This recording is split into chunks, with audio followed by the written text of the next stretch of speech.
उनके ऊपर सवाल खड़ा हो रहा है कि देश के अंदर गद्दार बैठे हुए हैं। मुसलमान गद्दार नहीं। क्या बोलना चाहते हैं बताइए। सर मेरी बात सुन लो, मुसलमान देश का कभी भी देश का भला नहीं कर सकता। इलाज है उनको तड़पा तड़पा के मारना, जब तक पहले नहीं मारना है, पहले जब तक खुलासा नहीं पता चल जाएगा कि पाकिस्तान से कौन फंड दे रहा, कौन इधर से हाथ बढ़ा रहा। जी मोदी जी करेंगे, हम क्यों करेंगे? ऑपरेशन गद्दार चलाए है ना, ऑपरेशन जासूस चलाएंगे, ठीक है। उतना हमें खतरा नहीं है पाकिस्तान के परमाणु से जितना खतरा है भारत के कीटाणुओं से। सर मैं आपको बोल रहा हूँ, ये सर बोल रहे हैं कि आतंकवाद का कोई धर्म नहीं होता है, तो ये कौन से धर्म का आदमी था जो फट गया वहाँ पे, जो नमाज पढ़ के आके फट रहा है? वो 26 लोग आए थे, हमारा धर्म पूछ के हमें मारे जा रहे थे वहाँ पे कश्मीर के अंदर, वो कौन से धर्म के आदमी थे? ये सोचिए कि बहुत सोचा समझा प्रोपेगेंडा चला जा रहा है, फंसाना चला जा रहा है, यहाँ पर हिंदुओं को ममोड़ने और मारने की साजिश। मैं तो मोदी जी को बोलो राष्ट्रपति शासन लगाओ वहाँ पे, फिर खड़िया खड़ी होगा। मौलाना के भड़काने पे क्या वहाँ पर हिंदू गया था? क्या वहाँ पर सिख गया था?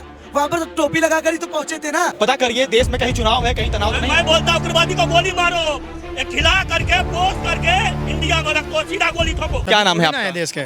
मेरा नाम नौशाद खान है। मुसाद खान जी, अभी जो दिल्ली में ब्लास्ट हुआ है उसको लेकर लगातार देश में जो मुस्लिम समुदाय के लोग रह रहे हैं उनके ऊपर सवाल खड़ा हो रहा है कि देश के अंदर गद्दार बैठे हुए हैं। नहीं, मुसलमान गद्दार नहीं है जी, लेकिन सभी लोग गद्दार नहीं होते और सभी तरीके के लोग होते हैं देश के अंदर। कोई नफरत फैलाता है, कोई विस्फोट करता है, कोई के इंसानियत के नाते इंसान को पूजता भी है, तो सभी भ्रष्ट लोग नहीं है देश के अंदर। कह रहे हैं कि देखिए जो मोहम्मद समीर था वो 5 वक्त नमाजी था और यहाँ पे सुनहरी मस्जिद के पास से वो नमाज पढ़ के बाहर निकला और उसने बम ब्लास्ट किया और देश के मुसलमान उसका विरोध तक नहीं कर रहे हैं। नहीं, मुसलमान विरोध कर रहे हैं उसका, उसको करना नहीं चाहिए था ऐसा। उसमें मुसलमान भी तो मारे गए, जो ब्लास्ट हुआ इसमें मुसलमान भी मारे गए। वो खून हम सबका एक है, हिंदू हो, मुसलमान हो, सिख हो, हम सब भाई भाई हैं, वो हमारा सबका खून एक है। देखिए इतने पढ़े लिखे होने के बावजूद भी आतंकवाद के रास्ते पे युवा क्यों आगे बढ़ रहे हैं? युवा को अभी उन्होंने शिक्षा तो प्राप्त कर ली है, डॉक्टर थे, जो डॉक्टर थे, लेकिन उनके पास जो है ना माइंड उनका लूज पॉइंट था। लूज पॉइंट, लूज पॉइंट जितना पढ़ लिख के चला जाता है ना, पढ़ जाता है जितना, तो वो दूसरी लाइन पे पहुंच जाता है। अगर उसे डॉक्टरी लाइन में कामयाबी मिल जाती तो वो उधर नहीं पहुंचता। लोग सवाल पूछ रहे हैं कि देखिए जो डॉक्टर जिंदगी बचाता है आज वो डॉक्टर जिंदगी ले रहा है। हाँ, तो गलत है, उसको जिंदगी बचानी चाहिए थी, उसने जिंदगी ले रहा हो तो उसको उसके MBBS करने का क्या बेनिफिट हुआ? क्या बेनिफिट हुआ? चलिए ठीक है, और भी लोगों से बातचीत करते हैं। क्या नाम है आपका? सोनू सर। सोनू जी। सोनू जी, क्या लगता है जो जिस तरीके से दिल्ली में ब्लास्ट हुआ, लोग कह रहे हैं कि आतंकवादियों का कोई धर्म नहीं होता। सर मेरे पास फोन ही नहीं है, मैं देखता कैसा हूँ। भाई मैं बता देता हूँ, आतंकवादियों का कोई धर्म नहीं होता, उनका मजहब होता है इस्लाम जो है, ठीक है भाई। 57 कंट्री है इनकी, ठीक है, 57 के देख लो उठा के, सब जगह फट रहे हैं और 72 हूरों के चक्कर में फट रहे हैं। 130 फुट के 72 हूर लेके करेंगे क्या? साले 6 फीट के हैं। आपका नाम क्या है? सादिक, मोहम्मद सादिक। क्या आतंकवाद को धर्म के नजरिए से देखना चाहिए? बिल्कुल नहीं। मोहम्मद समीर था, उसका क्या धर्म था? कुछ भी धर्म नहीं होता, आतंकबाजी का कोई धर्म नहीं होता। लेकिन था वो भारतीय है, मोहम्मद समीर जो था भारतीय था। लोग कह रहे हैं गद्दार अपने अंदर बैठे हुए हैं, भारत देश में गद्दार बैठे। बिल्कुल गद्दार है भाई जैसे देखो, गद्दार है जी। सर गद्दार है, सही बोल रहा हूँ। गद्दारों को कैसे साफ किया जाएगा? जी मोदी जी करेंगे, हम क्यों करेंगे? ऑपरेशन गद्दार चलाए है ना, ऑपरेशन जासूस चलाएंगे, ठीक है। उतना हमें खतरा नहीं है पाकिस्तान के परमाणु से जितना खतरा यहाँ भारत के कीटाणुओं से है, जो पल हैं भारत में कीटाणु, उनसे खतरा ज्यादा है। लेकिन मोहम्मद समीर जो एक डॉक्टर था, एक युवा था, आखिर युवा जो है लगातार आतंकवाद के रास्ते पे क्यों चल रहे हैं आपके साथ? जी वो तो देखो, मुस्लिम हो, हिंदू हो, उसका कोई धर्म नहीं होता, बराबर क्या नहीं? आतंकबाजी का कोई धर्म नहीं होता। भाई हिंदू को दिखा दे। नमाज पढ़ते हैं? अरे आतंकवादी का धर्म नहीं बता रहा हूँ। आप नमाज पढ़ते हैं? पढ़ते जी, नमाज पढ़ते हम, वो भी कलमा पढ़ता था। पढ़ते जी। मस्जिद से नमाज पढ़ के आता, सुनहरी मस्जिद से नमाज पढ़ के आता, यहाँ फटा था जो मोहम्मद उमर। क्या कह रहे हैं आप? सर मैं आपको बोल रहा हूँ, ये सर बोल रहे हैं कि आतंकवाद का कोई धर्म नहीं होता है, तो ये कौन से धर्म का आदमी था जो फट गया वहाँ पे, जो नमाज पढ़ के आके फट रहा है? वो 26 लोग आए थे, हमारा धर्म पूछ के हमें मारे जा रहे थे वहाँ पे कश्मीर के अंदर, वो कौन से धर्म के आदमी थे? अफजल कसाम कौन से धर्म के आदमी से आता है? जितने भी आतंकवादी है मुस्लिम धर्म के अंदर, वो कौन से धर्म से आते हैं? तो आप बोलो आतंकवादी का धर्म नहीं था। हर मुस्लिम का ही जवान क्यों आतंकवादी होता है और उसी धर्म से क्यों आता है? ये बचपन से एक बात कहना चाह रहा मैं, मुस्लिम भी मरे ना यहाँ पे, मरे क्या नहीं? मरे भाई, मारने वाला कौन? अरे मरेगा वो, मारने वाला धर्म का आतंकवादी सहानुभूति दिखाने इसके मदद में।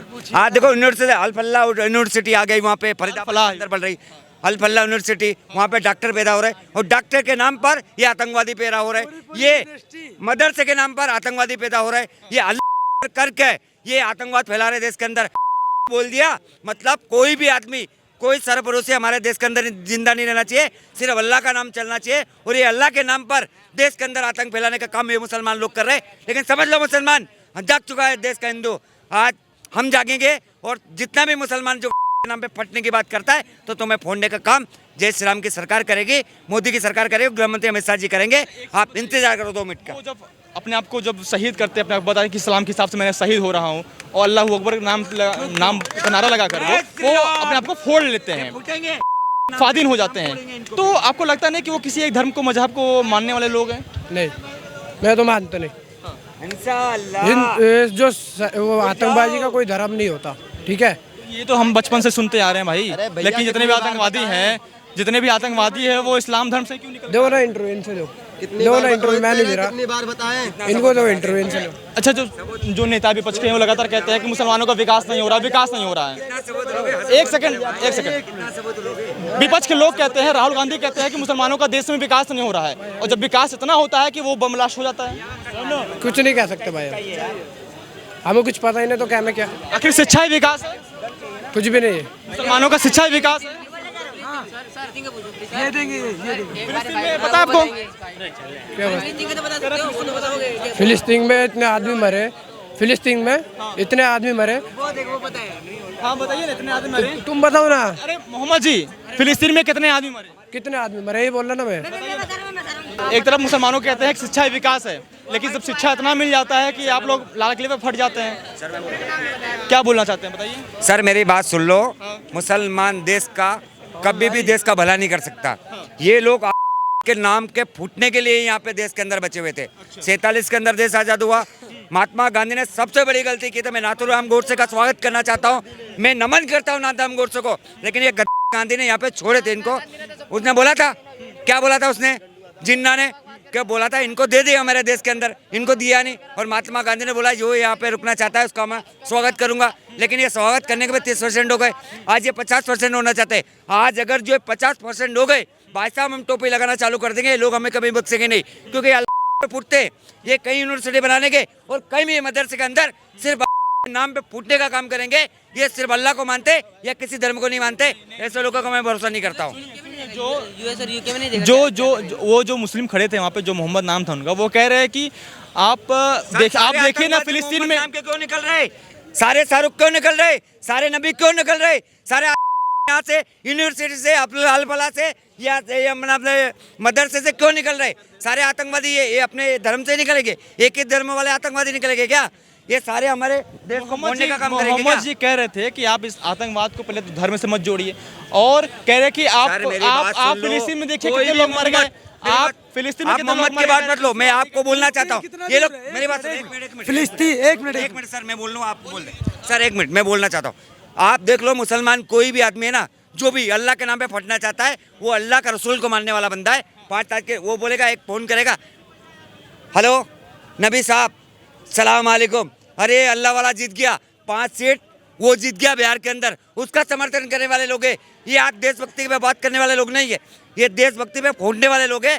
इनका भरोसा मत करो, ये मुसलमान देश के गद्दार है। पहले गद्दारों को पहचानो, देश के जितने गद्दार उनको पहचानो। हो गया एक आप अभी कह रहे थे कि मोहम्मद जी ने बोला कि फिलिस्तीन में कितने लोग मरे, वो देखिए, मतलब ये कलमा का रिश्ता जोड़ रहे हो क्या? ये बताओ, कलमा का रिश्ता जोड़ना है तो देश में भी जोड़ो ना। जो डॉक्टर उमर आकर यहाँ फट गया, हाँ 3000 किलोमीटर दूर हो फिलिस्तीन, उससे तुम कलमा का रिश्ता जोड़ रहे हो कि वहाँ कितने लोग मर गए। अरे वहाँ का हिसाब बाद में लेना, पहले अपने हिंदुस्तान का हिसाब लो ना। जो ये उमर आके फट जाता है, जो इतनी यूनिवर्सिटी में इतने डॉक्टर पकड़े जाते हैं, जो इतने राज्यों को हिंदुस्तान में उड़ाने की प्लानिंग चलती है, जो ये लोग मोहब्बत के नाम पर, इनका 6 दिसंबर में कुछ आ रहा था जिस पर ये लोग राम मंदिर और काशी विश्वनाथ मंदिर को ये लोग टारगेट करते हैं। हाँ ये बताइए, ये भी तो हड़बड़ा के ही फटा ना, ये भी हड़बड़ा के ही फटा। ये बताइए, अभी तक राहुल गांधी कहता था कि इस देश में युवा बेरोजगार है। उनका सवाल ये है कि आप मोहम्मद समीर का नाम क्यों ले रहे हैं? आप उनको आतंकवाद कहिए बस।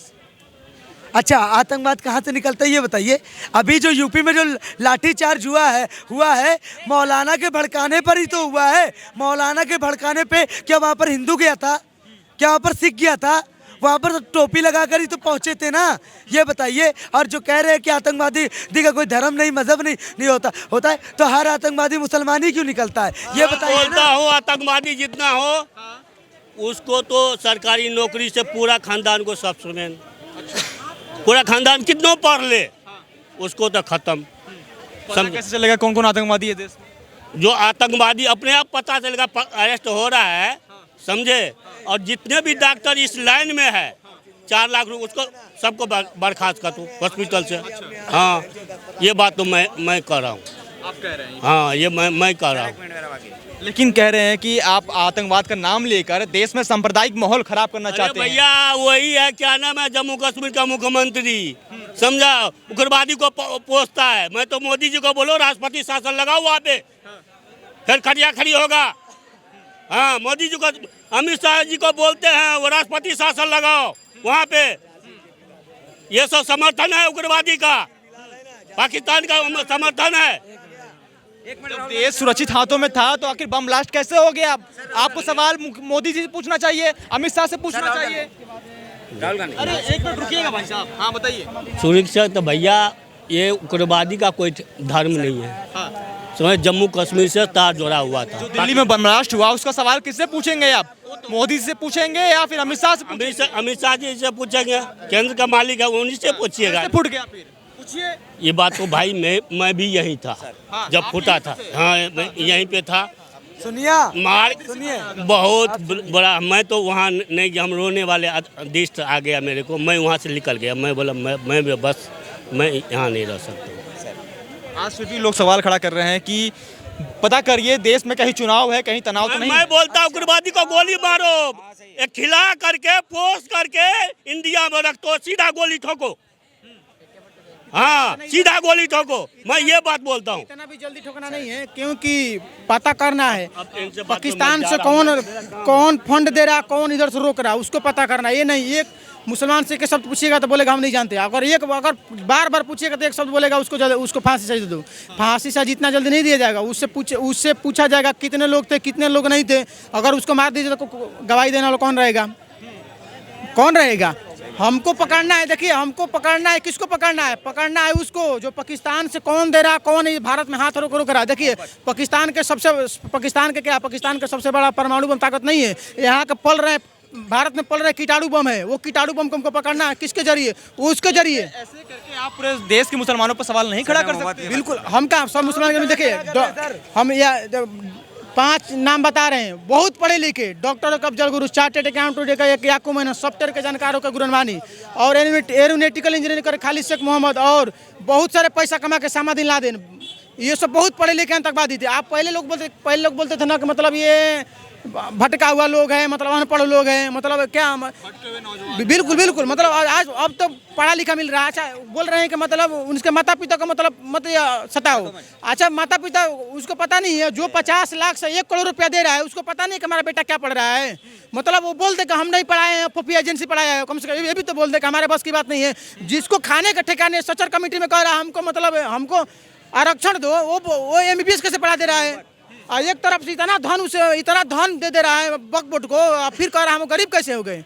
मतलब ये सोचिए कि बहुत सोचा समझा प्रोपेगेंडा चलाया जा रहा है, फंसाना चला जा रहा है यहाँ पर हिंदुओं को, ममोड़ने और मारने की सारी। डॉक्टर क्या होता है? वो डॉक्टर बन के क्या करेगा? वो नक्शबंदी करेगा, लड़कों का खतना करेगा। वो मतलब ये स्टार्टिंग से कर देगा। वो जहर बनाएगा, एक कम से कम कहीं ले जाकर बोतल में डाल देगा जहाँ से 10-20 हज़ार लोग प्रतिदिन पीते होंगे पानी। वहाँ कम से कम एक दिन में कम से कम 10-20 हज़ार लोग मार देगा। इन लोग का मकसद क्या है? आप चार्टेड अकाउंटेंट बन के, तो आप देखिए इन लोग का मकसद है हमको रोटी कपड़ा मकान नहीं, हमको कटोरा चाहिए। रोटी कपड़ा मकान से काम नहीं चलने वाला, इन लोगों को चाहिए कटोरा। इसलिए इससे खसीरा भगा दिया उधर से। नाम क्या है आपका? सुधीर कुमार प्रजापति। सुधीर कुमार जी, इनका इलाज क्या है फिर? आखिर इतने पढ़े लिखे होने के बावजूद भी अगर ये आतंकवाद के रास्ते पे बढ़ रहे हैं तो इनका इलाज क्या है? देखिए, अगर भारत का हर व्यक्ति तत्पर या हर व्यक्ति नहीं जगेगा तो काम नहीं चलेगा। देखिए, भारत के संविधान के खंड 1 में लिखा गया है राज्य का उत्पन्न और केंद्र का विकास। क्या लिखा है, पहले सबसे बड़ा जिम्मेदारी किसका होगा? सबसे बड़ा जिम्मेदारी होगा ग्रामीण क्षेत्र का होगा, उसके बाद अंचल का होगा, उसके बाद ब्लॉक का होगा, उसके बाद मिनिस्ट्री का होगा, उसके बाद जिला का होगा, उसके बाद राज्य स्तर का होगा, उसके बाद केंद्र का होगा। अगर बस के बाद सबका बस के बाद खत्म हो जाए तो केंद्र का कौन सबसे बड़ा भारत का प्रथम नागरिक है? कौन? राष्ट्रपति। तो राष्ट्रपति शासन 352 के धारा से लगता है। पहले हमारे मोहल्ला में कोई चीज़ बनेगा तो उसका जिम्मेदार हम ना, अगर हमको पता है हम नहीं बता रहे हैं, इसका मतलब क्या मानसिकता है कि सबको उड़ाना है? देखिए इलाज क्या है? इलाज है उनको तड़पा के मारना। जब तक पहले नहीं मारना है, पहले जब तक खुलासा नहीं पता चल जाएगा कि पाकिस्तान से कौन फंड दे रहा, कौन इधर से हाथ बढ़ा रहा, उसको पता करना है, उससे पहले नहीं मार देना। भारत लोग एक ही मांग चिंता बैठ गया है कि उसको प्रधानमंत्री जो भी है बीजेपी गलत कर रही है। बीजेपी गलत नहीं कर रही है, बीजेपी तो खुफिया एजेंसी काम कर रही है। बहुत बहुत धन्यवाद आपका। तो ये तमाम जनता की राय थी। दिल्ली में जो ब्लास्ट हुआ उसको लेकर अपनी अपनी राय उन्होंने रखी। किसी गलती है, किसी गलती नहीं है, वो आपका विचार है। आप कमेंट में जरूर बताइए। इतना ही बहुत बहुत धन्यवाद। जय हिंद, जय भारत।